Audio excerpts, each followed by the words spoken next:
Hi there. What's your sign? Stop. Stop. Funny you should mention that because our next story is all about stop signs, traffic lights, you name it, anything to keep the traffic moving. Here's Sandra Neal with that story.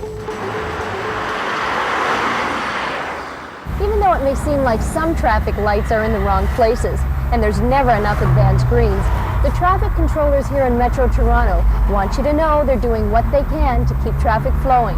There's a continual growth of traffic signals out there on the street. At the moment, we have 1,580.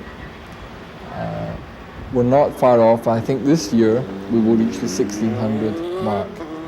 We are communicating with more than 99% of our intersections every day. I think is highly commendable. In terms of the safety factor, if there is a problem, we know about it. Give me a short on pair 2 and give me a short on pair 1. Even though Toronto has thousands of traffic lights, only 22 people work at the Traffic Control Centre. The bulk of the work is handled by computers. What we have here is about 70 computers that are sending commands out to the intersections. We're actually receiving a lot of information back here about what's going on out there on the street. What's going on in the streets are really two types of traffic signals. One that runs on a cycle controlled by computers at the center, and another that operates according to traffic and pedestrian crossing. We install a sensor in the pavement. We usually make a small cut in the pavement and install some wiring that can sense when there is a vehicle at the stop bar wanting to get out of the side street. For pedestrians, they have to push the button. Well, there are too many traffic lights. They're red too many times, I guess. They need more advanced goes. They do. Longer advanced goes and longer lights in rush hour. That's all. Good afternoon, Traffic Control Centre. 1 moment, please. I'll direct your call to the proper channel. A lot of people call about the push button, saying that they waited about, 10 minutes, 20 minutes. That's just about impossible. But 90 seconds, rather, is maximum that you'd ever wait, and that's stretching it a little. People will request a flashing advanced screen. They think it's quite, you just flick a switch and it's on. It's a little more complicated than that. You have to investigate the area. You have to discuss it with your supervisor. You look it over very carefully, and if it's warranted, we'll put it in. But then, of course, the cost is quite high. I don't think people realize that either. There is congestion out there.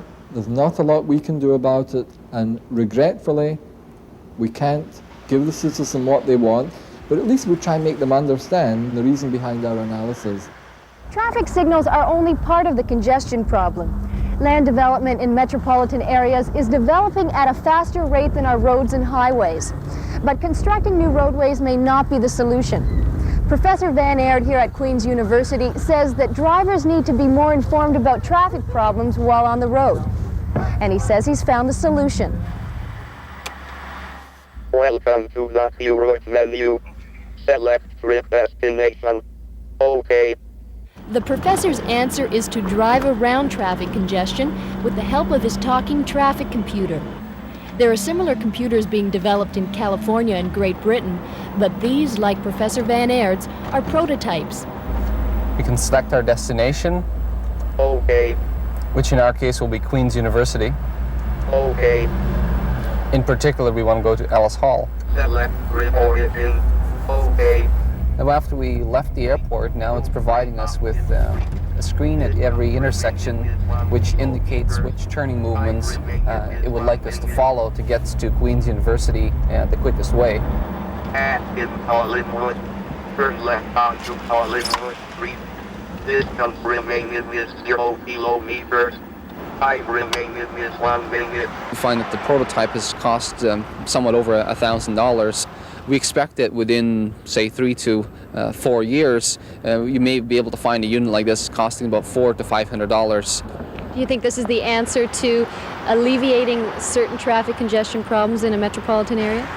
It's not the only answer. I think if one tries to look for one answer which will solve all problems, you won't find that. I think it's one of the answers which will help you get around traffic congestions and deal with sometimes the uncertainty of knowing when will the road be congested and when will it not be congested, and giving you a means by which you can respond to that.